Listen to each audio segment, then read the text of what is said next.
አንድ ትንሽ ልጅ ከህፃናት ማሳደጊያ ተነስቶ በጣም ትልቅ ባስኬትቦል ተጫዋች ይሆናል። እንዴት ብላችሁ ብትጠይቁኝ ከሆነ ፊልሙን እስከ መጨረሻው ተመልከቱት። ሰላም፣ እንዴት ናችሁ? ዛሬም ሁልጊዜም እንደማረገው አንድ አሪፍ ያልኩትን ፊልም ይዤላችሁ መጥቻለሁ። የምሰራቸው አዳዲስ ፊልሞች እንዲያመልጣችሁ ማትፈልጉ ከሆነ ሰብስክራይብ ያደረጋችሁ የደወል ምልክቷን መጫን እንዳትረሱ። ፊልሙ ሌሎች ሰዎች ጋር እንዲደርስ የላይክ ምልክቱን በመጫን የዛሬውን ፊልም ጀምሮት። ወደ ፊልሙ ታሪክ ስንሄድ ፊልሙ ሲጀምር ካልቨን የተባለ ልጅ ከሁለት ጓደኞቹ ጋር ባስኬትቦል እየተጫወተ ያሳየናል። ጓደኞቹም መርፍና ሬጅ ይባላሉ። በዚህ መሃል ሁልጊዜ እንደተለመደው ኦክስ የተባለው ልጅ እነ ካልቨንን ሊመታቸው ይመጣል። ይህም ልጅ ከጓደኞቹ ጋር አንድ ላይ በመሆን እነ ካልቨን አጭር በመሆናቸው በጣም ነበር የሚያሾፍባቸው። ከዛም ካልቨን የለበሰውን የባስኬትቦል ማሊያ መውሰድ ስለፈለገ አብረን እንጫወትና ካሸነፍኩ ማሊያውን ወስድብሃለሁ አለው። ካልቨንም እሺ ብሎ ይስማማል። ፍና ሬጅ ኦክስን እየገፉት ተው ይቅርብህ እያሉት ቢነግሩትም ካልቨን ግን እምቢ ነበር ያላቸው። በስተመጨረሻ ማሊያህን ይወስድብሃል ቢሉትም እሱ ግን እስከ መቼ ከዚህ ልጅ እየሸሸው ኖራለሁ አላቸው። ካልቨን በሚያሳዝን ሁኔታ ይሸነፍና ኦክስ የካልቨንን ማሊያ ይወስድበታል። ግን ማሊያውንም ከወሰደበት በኋላ ኦክስ ማሊያውን ቀዳደደበት። ካልቨን ማሊያው ስለተቀደደ ያን ያህል አልተናደደም። በማደጎ የሚወስዱኝ ቤተሰቦቼ አንድ ቀን በጣም ብዙ ማሊያ ይገዙልኛል፣ ስለዚህ አያሳስበኝም አለው። ኦክስም አሁንም በማደጎ ወሰዳለሁ ብለህ ነው የምታስበው? ሞኝ ነህ አለው። ካልቨንም እኔ የተለየው ስለሆንኩኝ ታያለህ፣ የሆነ ሰው መጥቶ በማደጎ ይወስደኛል ይላል። ከዚያም ቴሌቪዥን ላይ የሚታይ የቤተሰብ ድራማ ስለነበረ ካልቨን እንደዚህ አይነት ቤተሰብ በማደጎ የሚወስደኝ ይመስለኛል አለ።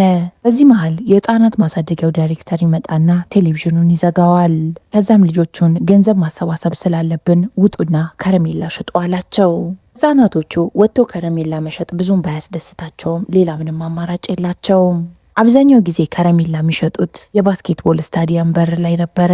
ካልቨን የራሱን ከረሜላ ለመሸጥ ቢሞክርም የሚገዛው ሰው ግን አላገኘም። በዚህ መሃል ደግሞ ከረሜላውን ያስቀምጥና ከጓደኛው መርፍ ጋር በስቴዲየሙ በር ላይ በሚገኘው ስክሪን የባስኬትቦል ጨዋታ መመልከት ይጀምራል። የሚያሳዝን ሁኔታ ካልቨን በጣም የሚወደው ተጫዋች ትሬሲ ጎል ሳያስቆጠር ይቀርና ካልቨን የሚደግፈው ቡድን ይሸነፋል። እዛም ካልቨንና መርፍ አንድ ላይ ስለ ቡድኑ አጨዋወት ሁኔታ ማውራት ይጀምራሉ።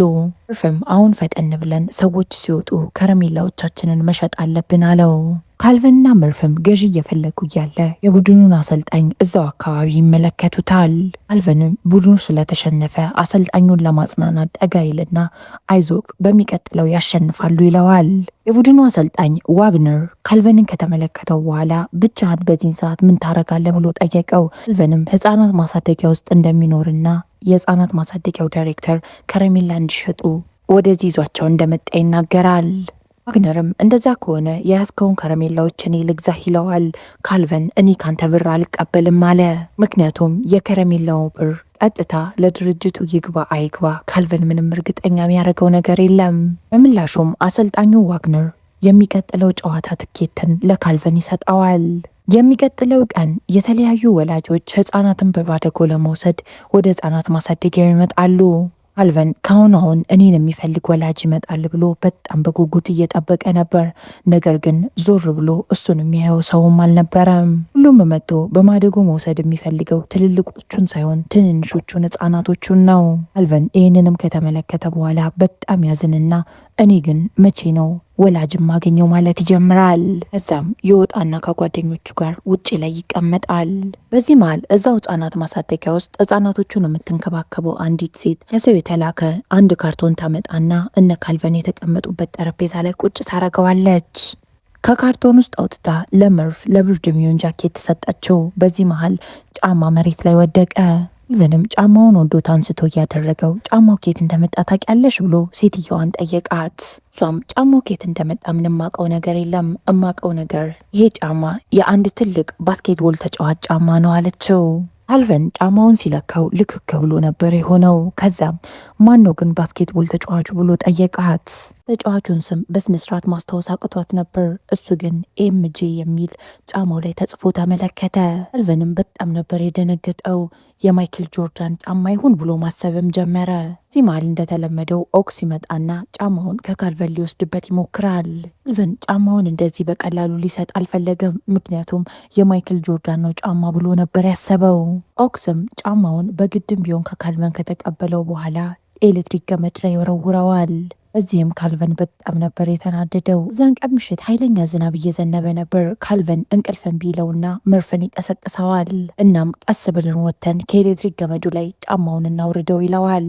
መርፍ አንተ ያመሃል፣ ጫማው እኮ እውነት የማይክል ጆርዳን ጫማ አይደለም አለው። ካልቨን ግን ጫማው የማይክል ጆርዳን እንደሆነ በጣም እርግጠኛ ሆኗል።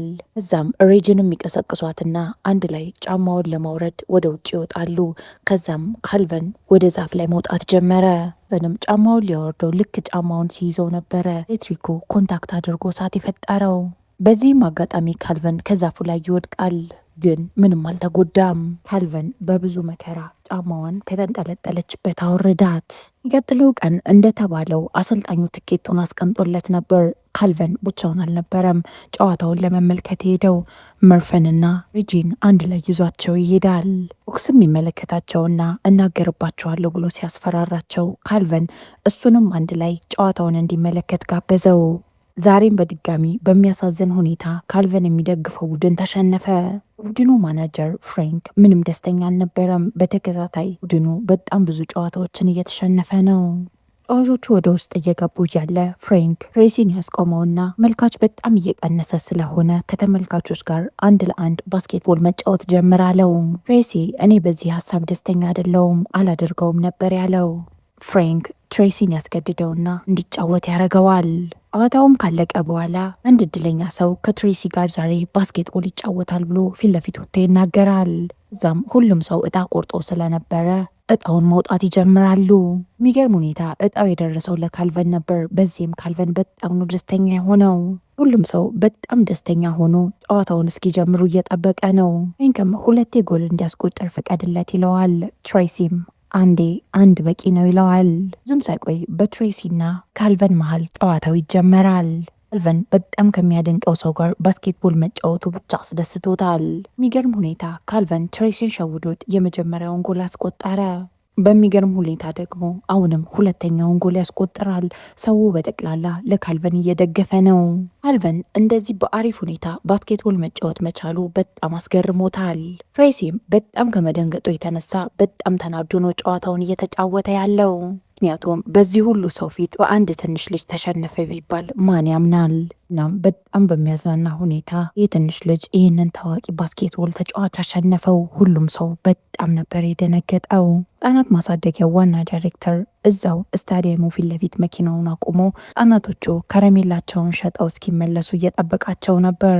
ስቴዲየም ውስጥ ሁሉም ሰው በድንጋጤ ጸጥ ካለ በኋላ ከዚያም ሁሉም ተነስቶ ለካልቨን ያጨበጭብለታል። ፍራንክም የህዝቡን አቀባበል ከተመለከተ በኋላ የማደጎ ድርጅቱን ዳይሬክተር ሊተዋወቀው ወደ ውጭ ይወጣል። እዛም የካልቨን አሳዳጊ አንተነህ ብሎ ጠየቀው።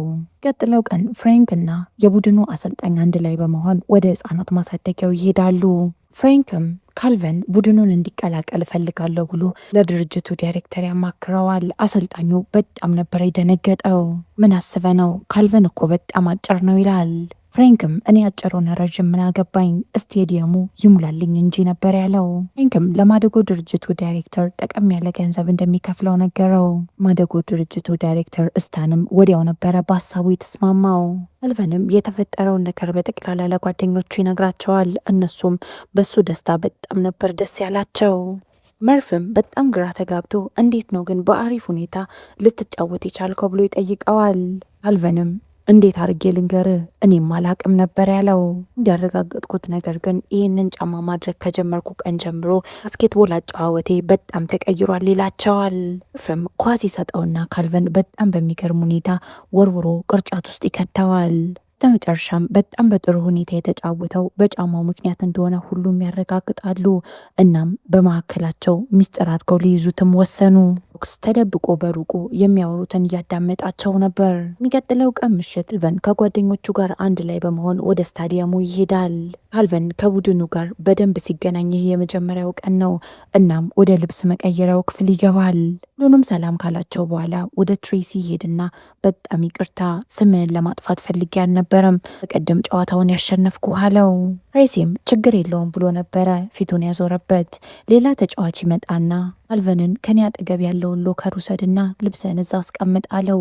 ብዙም ሳይቆይ ፍሬንክ ማንጃውን አምጥቶ ይሰጠዋል። ካልቨን የራሴን ጫማ ማድረግ ነው የምፈልገው ይለዋል። ፍሬንክ ደግሞ ይህንን ጫማ አድርገ መጫወት ግዴታ ነው አለው። ካልቨን የራሱ ጫማ ምቾት እንደሚሰጠው ቢናገርም ፍሬንክ ግን የስፖንሰሮችን ልብስ ለብሶ መጫወቱ ግዴታ እንደሆነ ነገረው። ካልቨንም ግራ ስለተጋባ አሰልጣኙ ጋር ይሄድና ለምን እዚህ እንደመጣ ጠየቀው። ዋግነርም ፍሬንክ አንተን እዚህ ያመጣ ምክንያት የትኬት ተሽያጭ እንዲጨምርለት ነው፣ ሌላ ምንም ምክንያት የለውም አለው። ፍሬንክ ብዙም ደስተኛ አይመስልም። ዋግነር ግን ቡድን ውስጥ ስላለክ በጣም ደስተኛ ነኝ ብሎ ነበር የተቀበለው። ትንሽ ከቆየም በኋላ ተጫዋቾቹ ለመጫወት ወደ ሜዳ ይወጣሉ። ካልቨን በጣም ደስተኛ ሆኗል። ሁሌም በቲቪ የሚመለከታቸውን ተጫዋቾች አሁን አጠገባቸው ቁጭ ብሏል። በጣም በሚያሳዝን ሁኔታ የካልቨን ቡድን አሁንም እየተሸነፈ እየመጣ ነው። ዋግነርም የእረፍት ሰዓት ይጠይቅና ሁሉንም ሰብስቦ የአጨዋወት ዘዴያቸውን እንዲቀይሩ እየነገራቸው ነው። እዚህ መሃል ካልቨን የራሱ ሀሳብ ስለነበረው ቡድኑ በአዲስ አጨዋወት እንዲጫወት የራሱን ሀሳብ ያቀርባል። ዋግነርም የካልቨንን ሀሳብ በጣም ስለወደደው ልጁ ያላችሁን አድርጎ አላቸው። ትሬሲ አንድ ሕፃን ልጅ ያመጣውን ሀሳብ እንዴት ነው መከተለው ይላል። ዋግነር ይህንን ጨዋታ ለማሸነፍ ማድረግ ያለብንን ነገር ሁሉ ማድረግ አለብን፣ ስለዚህ የልጁን ሀሳብ ተቀበላለው። ከዛም አንድን ተጫዋች በካልቨን ይተካና ካልቨን ያመጣውን ሀሳብ እራሱ እንዲጫወት ፈቀዱለት። ፍሬንክ ትንሽ ልጅ ሊጫወት እንደሆነ ሲመለከት በጣም ነው የደነገጠው። ዋግነርም አሰልጣኙ እኔ ነኝ፣ ስለዚህ ለቡድኑ ትክክል ያልኩትን ነገር በጠቅላላ ከማድረግ ወደ ኋላ አልልም ይላል። ካልቨን ወደ ሜዳው ከመግባቱ በፊት የሚወደውን ጫማ አለማድረጉ ትዝ ይለዋል። ያለ ጫማው በደንብ መጫወት ስለማይችል በጣም ነበር የፈራው። ሬስም ኳሱን ወደ ካልቨን ይወረውረዋል ቅርጫት ውስጥ እንዲከተው። ካልቨን ግን ያንን ጫማ ስላደረገ ለትሬሲ መልሶ ይሰጠዋል። እዛም ካልቨን እረፍት ይጠይቅና ሽንቴ መጥቷል ብሎ ወደ ውስጥ እየሮጠ ገባ። ካልቨንም ወደ ልብስ መቀየሪያው ከገባ በኋላ ያንን ስኒከር ይቀይረዋል። እነዚህን ጫማ ካደረገም በኋላ ጨዋታውን በአሪፍ ሁኔታ መጫወት ጀመረ። ጨዋታው ልክ እንደተጀመረ ነበረ ካልቨን የመጀመሪያውን ቅርጫት ውስጥ የከተተው። ፍሬንክ በዚህ በጣም የተደሰተው፣ ዋግነር ደግሞ ደንግጧል። ስቴዲየም ውስጥ ያሉ ተመልካቾች በጠቅላላ ካልቨን ምን ያህል በጥሩ ሁኔታ ጨዋታውን እንደሚጫወት ሲመለከቱ ያዩትን ማመን አልቻሉም። በስተመጨረሻም የካልቨን ቡድን ጨዋታውን አሸነፈ። ከዛም ካልቨንን ቋሚ ተጫዋች እንዲሆን ያስፈርሙታል። በዜና በሚዲያዎች በጠቅላላ ካልቨን መነጋገሪያ ሆነ። ቡድኑ ሌላ ሀገር ሌላ ጨዋታ ስለነበረበት ካልቨን ወደዛ ለመሄድ እቃውን ማስተካከል ይጀምራል። የማደጎ ድርጅቱ ዳይሬክተርም ስታን ይመጣና ካልቨንን በጣም የኮራውብህ አለው። እናም አንድ መርሳት የሌለብህ ነገር ከዚህ በኋላ በማደጎ እናሳድግህ የሚሉ ሰዎች በጠቅላላ ገንዘብህን ፈልገው ነው እንጂ አንተን ማሳደግ ፈልገው አይደለም አለው። ካልቨንም ምን ማለት ፈልገህ ነው ብሎ ይጠይቀዋል። ስታን በምንም አይነት ሁኔታ እኔ ብቻ ነኝ አንተ ተጣሪ መሆን የምችለው፣ ምክንያቱም አንተ ወላጅ ሆኜ የተፈራረምኩት እኔ ነኝ ይለዋል። ካልቨንም ከቡድኑ ተጫዋቾች ጋር አንድ ላይ በመሆን በግል ፕሌናቸው ቀጥሎ ወደሚያደርጉት ጨዋታ አንድ ላይ እየሄዱ ነው። አሰልጣኙም ወደ ትሬሲ ሄደና ካልቨንን አጠገብህ አድርገ ብዙ ነገር ልታስተምረው ይገባሃል ይለዋል። ትሬሲ እባክህ እንደዚህ እንዳደርግ አታስገድደኝ፣ ይህንም ማድረግ አልፈልግም ይላል። ዋግነርም ካሉ ተጫዋቾችም ማምነው አንተን ስለሆነ ከአንተ ጋር አንድ ላይ ነው ሩም የተያዘለት አለው። ወደ ሆቴላቸውም ከደረሱ በኋላ ካልቨን ከትሬሲ ጋር አንድ ላይ ሩም እንደተያዘለት ሲያቅ በጣም ነበር ደስተኛ የሆነው። ትሬሲ ግን ከዚህ ሕፃን ልጅ ጋር እንደሚያደር ሲያስብ ብቻ በጣም ነበር የደበረው። ዛን ቀን ምሽት ትሬሲ ልብሱን ከቀያየረ በኋላ ሆቴሉን ለቆ ለመውጣት እየተዘጋጀ ነው። ካልቨንም እሺ አብሬክ ሊሄድ ብሎ ይጠይቀዋል። ትሬሲ ደግሞ እኔ መውጣት የምፈልገው ብቻዬን ነው፣ ስለዚህ አንተ እዚሁ ቀር ይለዋል። መብላት የምትፈልገው ምግብ ካለ ደውለ የፈለግከውን ምግብ እዘዝ፣ እኔ ከፍላለሁ አለው። ትሬሲም ከሄደ በኋላ ካልቨን እየደወለ ሆቴል ውስጥ ያሉትን ምግቦች በጠቅላላ አንድ በአንድ ማዘዝ ይጀምራል።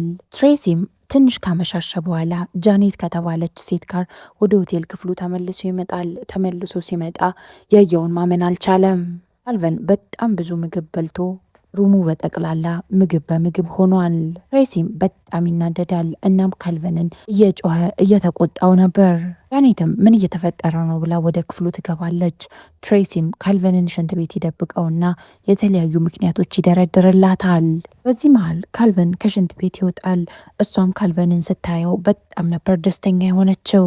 ከዛም ካልቨን በጣም ብዙ ምግብ በልቶ ቁንጣን ይዞት ስለነበር ወደ ውጭ ይዛው ወታ ታናፍሰዋለች። ትሬሲም በጣም ነበር የቀናው። ጃነትም ከሄደች በኋላ ሁለቱም ወደሚተኙበት ሆቴል ክፍል ይመለሳሉ። ካልቨንም ከመተኛቱ በፊት ትሬሲን አንድ ላይ እንጸልይ ብሎ ጠየቀው። ትሬሲም ሳይወድ በግዱ ምንም አማራጭ ስለሌለው አንድ ላይ ከካልቨን ጋር መጸለይ ይጀምራል። በጣም በሚያሳዝን ሁኔታ ካልቨን ተኝቶ በጣም ነው የሚያንኮራፋው። በዚህ ምክንያት ትሬሲ ምንም እንቅልፍ ሳይወስደው ነጋ። አሰልጣኙም የትሬሲን ሁኔታ ተመልክቶ ለምንድን ነበር እንቅልፍ ያልተኛኸው ብሎ ይጠይቀዋል። ካልቨንም በዚህ መሃል ጣልቃ ይገባና ከትሬሲ ጋር ማታ የሆነች ሴት መታ ብሎ ወሬውን ማውራት ጀመረ። አሰልጣኙም በትሬሲ በጣም ያዘነበት። 2 ህጎች ሰብረሃል። የመጀመሪያው ሴት ይዘ ወደምታድርበት ክፍል መምጣትህ ነው። ሌላኛው ደግሞ እስከ እኩለ ሌሊት ድረስ አለመተኛትህ አለው። በሚቀጥለው ይሄ ነገር የሚፈጠር ከሆነ ጨዋታ ላይ እንዳትጫወት ነው ማረግህ ይለዋል። አሰልጣኙም ዞር ካለ በኋላ ትሬሲ ካልቨን ላይ በጣም ነበር የተናደደበት። እኔ ያልተኛሁት አንተ እያንኮራፋ ስለነበር ነው አለው። ካልቨንም ለአሰልጣኙ ብዙ ነገር ስለለፈለፈ በጣም ያዝንና ትሬሲን ይቅርታ ይጠይቀዋል። ከተወሰኑ ደቂቃዎች በኋላ ጨዋታው ይጀመራል። ካልቨን ቡድኑ እንዲያሸንፍ የተቻለውን ሲያደርግ ነበር። በጣም በሚገርም ሁኔታ ይሄ ቡድን የተለያዩ ጨዋታዎችን አሸንፎ አሁን ቁጥር 1 ቡድን እየሆነ መጥቷል። ካልቨንም ባገኘው ገንዘብ ህጻናት ማሳደጊያ ውስጥ ለሚገኙ ጓደኞቹ በጠቅላላ ስጦታ ይገዛላቸዋል። አንድ ቀን ካልቨን እዛው ህጻናት ማሳደጊያ ውስጥ ተኝቶ ያለ ኦክስ ከጓደኞቹ ጋር አንድ ላይ መጥቶ ጫማውን ከካልቨን ሊወስድበት ይሞክራል። ድርጅቱ ዳይሬክተርም ሁሉንም ህጻናት ይቆጣል። ማንም ሰው ካልቨንን እንዳይነካው አለው። ምክንያቱም ለሱ ካልቨን የገንዘብ ምንጩ ነው። ኦክስም ካልቨን እኮ በጥሩ ሁኔታ ባስኬትቦል ሊጫወት የቻለው በዚህ ጫማ ምክንያት ነው ይለዋል። ዳይሬክተሩ ግን ያን ያህል ጆሮ ሰጥቶ አላዳመጠውም። የሚቀጥለው ቀን ጨዋታ ለመጫወት ወደ ሌላ ሀገር ይሄዱና የሆቴል ክፍል ይይዛሉ። ትሬሲም የአለርጂ መድኃኒቴን ረስቻለሁ በሚል ምክንያት መድኃኒት ለመግዛት ሊወጣ ይዘጋጃል። ካልቨንም አብሬክ ልምጣ ብሎ ቢጠይቀውም ትሬሲ ግን አልፈልግህም እዚሁ ቀር ነበር ያለው። ካልቨንም በትሬሲ ባህሪ በጣም ነበር ግራ የተጋባው። ትሬሲም መኪናውን አስነስቶ ከሆቴሉ ይወጣል። እናም የሚወደውን ዘፈን ከፍቶ እየዘፈነ ነበር። ካልቨንም የትሬሲ መኪና ውስጥ ተደብቆ ነበር። ትሬሲም ካልቨንን ሲመለከተው በጣም ነው የደነገጠው። ትሬሲም ወደ ፋርማሲ ገባና መድኃኒቱን ይገዛል። እናም የአለርጂና የእንቅልፍ መድኃኒት ነበር የገዛው። እናም የአለርጂ መድኃኒቱ መስሎት የእንቅልፍ መድኃኒቱን ወሰደ። ከዛም መኪና እየነዳ ማንቀላፋት ይጀምራል። ካልቨንም በጣም ግራ ተጋብቶ እየደጋገመ ትሬሲን ምን ሆነሃል እያለ ይጠይቀዋል። ትሬሲም እዛው መኪና ውስጥ ነበር ማንቀላፋት የጀመረው። በስተመጨረሻም ትሬሲ የትራፊክ ማብራት ሲያስቆመው በዛው እንቅልፍ ወሰደው። ኢቨን እንዴትም ብሎ መኪናዋን እየነዳ ይዟቸው ወደ ሆቴል መጣ። በሚቀጥለው ቀን ሁሉም ተጫዋቾች ትሬሲን በአንተ ምክንያት ይሄ ልጅ እኮ አይጫወትም ይሉታል። ትሬሲ ምን እንደተፈጠረ አልገባውም ነበር። እናም አንዱን ተጫዋች ምንድን ነው የሚያወሩት ብሎ ይጠይቀዋል። ይህም ሰው እንዴት ነው ወደ ሆቴል ክፍል የገባው ብሎ ጠየቀው። ትሬሲም በጣም ነው አመሰግነው፣ በአንተ ምክንያት አሰልጣኛችን ያረኩትን ነገር አላወቀም ይለዋል። ካልቨን ትምህርት ቤት ጂኦሜትሪ ፈተና ስለነበረበት ከጓደኛው ጋር አንድ ላይ ቁጭ ብሎ እያጠና ነው። ዋግነር ህጻናት ማሳደግ የሚፈልጉ 2 ባልና ሚስት ያውቅ ስለነበረ ካልቨንን በማደጎ ወስደው እንዲያሳድጉት ይልካቸዋል ወደ ህጻናት ማሳደጊያው። በዚህም የህጻናት ማሳደጊያው ዳይሬክተር በጣም ነበር የተናደደው። የህፃናት ማሳደጊያው ዳይሬክተር ስታን እየደጋገመ የካልቨን እኮ ተጣሪ እኔ ነኝ፣ ሌላ ሰው አያስፈልግም እያለ ይናገራል። በዚህ መሃል ካልቨን ስታንን ለማናገር ወደ ቢሮ ገባ። ካልቨንም ስታንን ለምን ዋሻኸኝ? ማንም አንተን ወስዶ ማሳደግ አይችልም ብለ እንዳምን ለምን አረከኝ ብሎ ይጠይቀዋል። ስታንም ከዚህ በኋላ የሚመጡ ሰዎች በጠቅላላ እውቅናህንና ገንዘብን ፈልገው ነው የሚሆኑት፣ ለዛ አንተን ልጠብቅህ ብዬ ነው ይለዋል። ካልቨንም እኔን ለማሳደግ የፈለጉት ወላጆች ምን አይነት እንደሆኑ እድል ሰጥቼ ማየት እፈልጋለሁ አለው።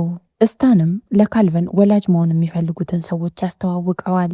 በሚገርም ሁኔታ ግን እነዚህን ሰዎች ቀጥሯቸው ነው እንጂ የእውነት ወላጅ የሚሆኑ ሰዎች አልነበሩም። ካልቨንም እነሱን ሲተዋወቅ በጣም ነበር ተስፋ የቆረጠው። ካልቨንም ሁሉም ነገር ምርር ስላለው ወደ ትሬሲ ቤት ይሄዳል። ትሬሲም ካልቨንን ከተመለከተው በኋላ ምን ሆነሃል ብሎ ይጠይቀዋል።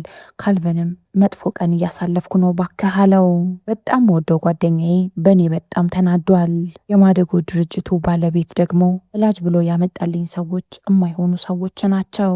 እዛ ላይ ደግሞ ለጂኦሜትሪ ፈተናዬ አላጠናውም ይለዋል። ትሬሲም እኔ አግዝሃለሁ፣ ነገር ግን መጀመሪያ ጓደኛ ጋር ደውለ ከጓደኛ ጋር መታረቅ አለብህ ይለዋል። ካልቨንም መርፍ ጋር ይደውልለትና ወደ ትሬሲ ቤት እንዲመጣ ጋበዘው። ትሬሲም ካልቨን ጂኦሜትሪ እንዲገባው ስለፈለገ ግድግዳዎች ላይ የተለያዩ ስዕሎችን እየሳለ ካልቨንን እያስጠናው ነበር። ካልቨንና ትሬሲም በቀለም መጫወት ይጀምራሉ። መርፍ ሲመጣ መርፍም እነሱን ተቀላቀላቸው። የሚቀጥለው ቀን የካልቨን ቡድን አሁንም በድጋሚ ሌላ ጨዋታ ያሸንፋል። ፍሬንክም ትሬሲንና ካልቨንን ያመሰግናቸዋል። አንድ ላይ ሰርታችሁ ቡድኑ በጣም ውጤታማ ቡድን እንዲሆን አድርጋችኋል ይላል። አንድ ጨዋታ ብቻ ነው የሚቀረን፣ አንድ ጨዋታ ካሸነፍን አሁን ዋንጫ እንወስዳለን አለው። የሚቀጥለው ቀን ካልቨን ጓደኞች አሁንም ወላጅ አላገኘህም ብለው ይጠይቁታል። ካልቨንም እስካሁን እኔ ያሰብኩት አይነት ወላጅ አላገኘሁም አላቸው። መርፍም ታዲያ ትሬሲ ለምን በማደጎ ወስዶ አያሳድግህም አለው። ካልቨንም በጣም ይስቅና ትሬሲ ቤተሰብ የሚፈልግ አይመስለኝም አለው። የሚቀጥለው ቀን ካልቨን ትሬሲ ከአባቱ ጋር እንዲቀራረቡ ስለፈለገ ሳይነግረው ያገናኛቸዋል። ትሬሲም በካልቨን በጣም ነበር የተናደደበት። እናም ማይመለከትህ ነገር ውስጥ እጅህን አትክተት ብሎ ጮኸበት። እዛን ቀን ምሽት የነበራቸውን ጨዋታ ቡድኑ ይሸነፋል። አሰልጣኛቸው በመሸነፋቸው በጣም ተናዶባቸው ነበር። ትሬሲና ካልቨን ላይ በጣም ነበር የጮኸባቸው። በማዕከላቸው ያለው ችግር ምን እንደሆነ አላቅም፣ ችግራቸውን ለመፍታት ሞክሩ አላቸው። አሰልጣኙም ከወጣ በኋላ ትሬሲ የቡድኑን ልጆች ሊያጽናና ይሞክራል። ካልቨን በጣም ተናዶ ስለነበር ልብስ መቀየሪያውን ጥሎ ቀድሞ ነበር የወጣው። እዚህ መሃል ሁለት በጣም ደስ የሚሉ ጥንዶች ይመጡና ራሳቸውን ያስተዋውቃሉ። ካልቨንም እነዚህን ባልና ሚስት በጣም ነበር የወደዳቸው። ስታን ካልቨን በማደጎ እንደሚወሰድ እርግጠኛ ሲሆን ገንዘቡ እንደሚቀርበት ስላወቀ ሄዶ ኦክስን ያናግረዋል። እዚህ በፊት ያልከኝ ነገር በጣም እርግጠኛ ነህ? ካልቨን እንደዛ ጥሩ የሚጫወተው በዛ ጫማ ምክንያት ነው ብሎ ጠየቀው። ኦክስም አዎ በጣም እርግጠኛ ነኝ ይለዋል። ስታንም ለካልቨን አዲስ ጫማ ይገዛለትና እነዚህ አሮጌዎቹን ስጠኝ እኔ ጥላቸዋለሁ፣ እነዚህን ውሰድ ይለዋል። ካልቨን ይሄ አሮጌ ጫማ ለእኔ በጣም ተመችቶኛል ይላል። ስታንም አዲስ የሚወስዱ ቤተሰቦች ጥሩ ነገር ለብሰ እንዲያዩ ስለፈለግኩ ነው፣ ስለዚህ ይህንን ጫማ አድርግ ብሎ አሳመነው። ካልቨንም ጫማውን ለመርፍ ይሰጠውና አደራ በስነስርዓት አስቀምጥልኝ ይለዋል። መርፍም ካልቨን ከሄደ በኋላ ጫማውን አድርጎ ባስኬትቦል ለመጫወት ይሞክራል። እናም ጥሩ ተጫዋች ስላላደረገው ይሄ ጫማ የሚሰራው ካልቨን ላይ ብቻ ነው ብሎ ይወስናል። ኦክስም ጫማውን ከመርፍ ለመቀበል ሄዶ መርፍን ማስፈራራት ጀመረ። መርፍ ጫማውን አልሰጥም ሲላቸው የእናቱን ፎቶ ያቃጥሉበታል። በመጨረሻ መርፍ የእናቱን ፎቶ ለማዳን ብሎ የካልቨን ጫማዎች የት እንደሚገኙ ተናገረ። የህፃናት ማሳደጊያው ዳይሬክተርም ጫማውን ከተቀበለ በኋላ ሄዶ ከአራጣ አበዳሪዎች ብር ይበደራል። የተበደረውን ብር የካልቨን ቡድን ይሸነፋል ብሎ ሊያስይዝ ነበር ያሰበው። አበዳሪውም ይሄ ሁሉ ብር በአንዴ ለምንድነው የምትበደረው? እናም ገንዘቡን እንደምትመልስ ምንድነው እንደዚህ ኮንፊደንስ የሰጠህ ብሎ ጠየቀው። ስታንም ካልቨን ይሄኛውን ጨዋታ በጥሩ ሁኔታ ስለማይጫወት ቡድኑ እንደሚሸነፍ እርግጠኛ ነኝ አለ። በሌላ በኩል ትሬሲ በተደጋጋሚ ስለ ካልቨን እያሰበ ራሱን አገኘው። ጃኔትም ስለምን እያሰብክ ነው ብላ ተጠይቀዋለች። ትሬሲም ስለ ካልቨን እያሰበ እንደሆነ ነገራት። ትሬሲ ካልቨን በአባት ፍቅር ምን ያህል እንደሚሰቃይ ስለተመለከተ ሄዶ ከአባቱ ጋር እርቅ ያወርዳል። ካልቨን በማደጎ ከሚወስዱት ቤተሰቦች ጋር እራት እየተመገበ ነበር። እነሱም ካልቨንን በጣም ስለወደዱት በማደጎ ሊወስዱት ወስነዋል። የሚቀጥለው ቀን ትሬሲ ካልቨንን ያገኘውና በምነግርህ አንድ ትልቅ ዜና አለኝ ይለዋል። ትሬሲ ምንም ነገር ከመናገሩ በፊት የካልቨን አዲስ የማደጎ ወላጆች ይመጣሉ። ካልቨንም እነዚህን ሰዎች ለትሬሲ ያስተዋወቀው በማደጎ እኔን ለመውሰድ ፕሮሰስ እያደረጉ ነው ብሎ ይነግረዋል። ትሬሲም ደንገጥ ብሎ እንኳን ደስ አላቸው አላቸው። እናም ካልቨንን ስላገኛችሁ እናንተ በጣም እድለኞች ናችሁ ይላቸዋል። ካልቨንም ትሬሲን እምነግርህ ትልቅ ዜና አለኝ ያልከው ምንድን ነው ብሎ ጠየቀው። ትሬሲም ያን ያህል ትልቅ ነገር አይደለም፣ ሌላ ቀን ነግረሃለሁ ይለዋል። በዚህ መሃል ሬጂና መርፍ አንድ ላይ ሆነው ስልክ ይደውላሉ። ከዛም እስታን ጫማውን እንደወሰደባቸው ነገሩት። ካልቨን ይህንን ትልቅ ጨዋታ ያለ ጫማው መጫወት አልፈለገም። ስለዚህ ጨዋታውን ትቶ ጫማውን ለማምጣት እየሮጠ ከስቴዲየሙ ወጣ። አሰልጣኙ ካልቨን እንደሌለ ቢያይም አታቸው ስለደረሰ ሁሉም ተጫዋቾች ለመጫወት ወደ ሜዳው ይወጣሉ። ካልቨንም ወደ ህጻናት ማሳደጊያው ከሄደ በኋላ ከሌሎች ህጻናት ጋር አንድ ላይ በመሆን መርፍን በግድም ቢሆን ከወንበር ጋር ጠብቅ አድርገው ያስሩታል። ኦክስም ይመጣባቸውና ዳይሬክተሩን ሊያስለቅቀው ነበር። ነገር ግን ልጆቹ በጠቅላላ አንድ ላይ ሆነው ይህ ሰው እኮ ለኛ አይጨነቅም፣ ስለዚህ እኛ እርስ በርሳችን መረዳዳት አለብን ይሉታል። ኦክስም የካዝናውን ፓስወርድ ያውቀው ስለነበር ቀለል አድርጎ ይከፍትላቸውና ጫማውን ያወጣዋል። እዛም ህጻናቶቹ አንድ ላይ በመሆን በፍጥነት ወደ ስቴዲየም ጉዟቸውን ይጀምራሉ።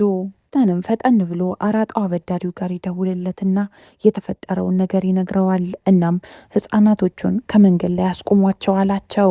ሰውየውም እሱን ብር አስይዞ ስለነበር ብሩን ላለማጣት ህጻናቶቹን ለማስቆም ይሞክራል። ይህ ሁሉ ነገር ተፈጥሮ እንኳን ካልቨን ስታዲየም ይደርሳል። ካልቨንም ስታዲየም ሲደርስ ቡድኑ በአብላጫ ቁጥር እየተመራ ነበር። አሰልጣኙም በካልቨን በጣም ተናዶበት አርፍደ ስለመጣ እንድትጫወት አልፈቅደልህም አለው። ትሬሲም አማራጭ የለንም፣ ካልቨን እንዲጫወት ማድረግ አለብን አለ። በመጨረሻም አሰልጣኙ ሀሳቡን ይቀይርና ካልቨን እንዲጫወት ይላል። የሚገርም ሁኔታ ካልቨን የተራራቀውን ቁጥር እያጠበበው ይመጣል። እናም ቡድኑ አሁንም በድጋሚ ጥሩ እየተጫወተ ነው።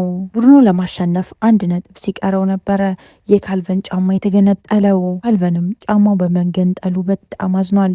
ትሬሲም ይሄንን ይመለከታል። እዛም ካልቨንን ምንድነው ችግሩ ብሎ ሲጠይቀው ካልቨን ካለዚህ ጫማ እኔ በጥሩ ሁኔታ መጫወት አልችልም ብሎ ተናገረ። ትሬሲም አንተ ጠንካራ ነህ፣ አሁንም ጠንካራ ሆነ መቆየት አለብህ፣ ምክንያቱም ይህንን ጨዋታ ማሸነፍ አለብን ይለዋል። ካልቨንም የቡድኑን ተጫዋቾች ይህንን ጨዋታ አሸንፍንም አላሸንፍንም ከእናንተ ጋር ጥሩ ጊዜ አሳልፍ ያለው፣ እናም ይሄ የመጨረሻ ጨዋታዬ ነው፣ ከዚህ በኋላ እኔ እንደ ማንኛውም ሕፃን መሆን ነው የምፈልገው ይላል። በስተ መጨረሻም ትሬሲ ኳሷን ቅርጫት ውስጥ በመክተት ለቡድኑ ዋንጫ ያስገኛል። ሁሉም ሰው በጣም ነበር ደስተኛ ሆነው ተጫዋቾቹ ደስታቸውን እያከበሩ ወደ መቀየሪያ ክፍላቸው ይገባሉ። የካልቨን አዲስ የማደጎ ወላጆች ይመጡና እንኳን ደስ አለህ ብለው ደስታቸውን ይገልጹለታል። ካልቨንም ሁሉንም እየተዞዘረው አንድ በአንድ እየተሰናበታቸው ነበር። ካልቨን ጓደኞቹን ጥሎ ከአዲስ ቤተሰቦቹ ጋር መኖር ስላልፈለገ ተመልሶ ወደ ህጻናት ማሳደጊያው ይመጣል። አሁን ካልቨንና ኦክስ በጣም ጥሩ ጓደኛሞች ሆነዋል። እንደ በፊቱ ካልቨንን አያሰቃየውም። ትሬሲም ካልቨንን ለማየት ወደ ህጻናት ማሳደጊያ ይመጣል። ካልቨንም በጣም ነበር የተገረመው። እናም እዚህ ምን ልትሰራ መጣ ብሎ ጠየቀው። ትሬሲም ከዚህ በኋላ ይህንን የህጻናት ማሳደጊያ የሚረዳው በቋሚነት የኛ ቡድን ይሆናል አለው። እናም እሺ የምትለኝ ከሆነ በማደጎ ወስጄ እንደ ልጄ ባሳድግህ ደስ ይለኛል አለው። ካልቨን በጣም ተደስቶ እየሮጠ ሄዶ ትሬሲን ያቅፈዋል። ካልቨንም መርፍን ጥሎ መሄድ ስለማይፈልግ ትሬሲን መርፍንም በማደጎ ወስደ ሁለታችንንም ማሳድገን ብሎ ጠየቀው። ትሬሲም እሺ ብሎ ነበር የተስማማው። ዊጂም ጥሩ ቤተሰብ አግኝታ እሷን በማደጎ ተወስዳለች። እናም ሁሉ ጊዜ ፎቶዎች ትልክላቸዋለች። እነ ካልቨንም ከትሬሲ ጋር አንድ ላይ በጣም ጥሩ ኑሮ እየኖሩ ነው። የዚህ ፊልም ታሪክ እዚህ ላይ ያበቃል። ልጅን በማደጎ ወስዶ ማሳደግ ከባድ ነው ቀላል? ኮመንት ላይ ሀሳብ አስተያየታችሁን አስቀምጡልኝ። እስካሁን አብራችሁኝ ስለቆያችሁ በጣም ነው ማመሰግነው። ነገ በተመሳሳይ ሰዓት በሌላ ፊልም እስከምንገናኝ ድረስ የነገ ሰው ይበለን። እወዳችኋለሁ። ቻው